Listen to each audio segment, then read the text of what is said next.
দ্বিতীয়বারের মতো অভিশংসন ভোটের সম্মুখীন হতে যাচ্ছেন দক্ষিণ কোরিয়ার প্রেসিডেন্ট ইউন সুক ইয়োল। দেশটিতে সামরিক শাসন জারির চেষ্টার কারণে বিরোধী দলগুলো তাঁর বিরুদ্ধে অভিশংসনের চেষ্টা চালাচ্ছে। এর আগে 7 ডিসেম্বর প্রধান বিরোধী দল ডেমোক্রেটিক পার্টি প্রথম তাঁর বিরুদ্ধে অভিশংসনের চেষ্টা চালায়। 3রা ডিসেম্বর দক্ষিণ কোরিয়ায় সামরিক আইন জারি করেছিলেন ইউন, যদিও জনগণের চাপের মুখে 6 ঘন্টার মধ্যে তা প্রত্যাহার করতে বাধ্য হন তিনি।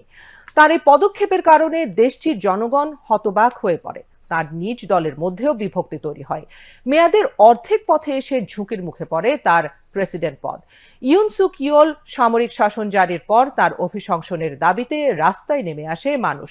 সেনাবাহিনী ও পুলিশকে উপেক্ষা করেই বিরোধী দল নিয়ন্ত্রিত পার্লামেন্টে অভিশংসন ভোট হয়। তবে সেই ভোটে তিনি উতরে যান, যদিও বিষয়টি দক্ষিণ কোরিয়াকে সাংবিধানিক সংকটে ফেলে দেয়। এছাড়া আইন ভঙ্গের কারণে দেশ জুড়ে তার পদত্যাগের ব্যাপক দাবি ওঠে।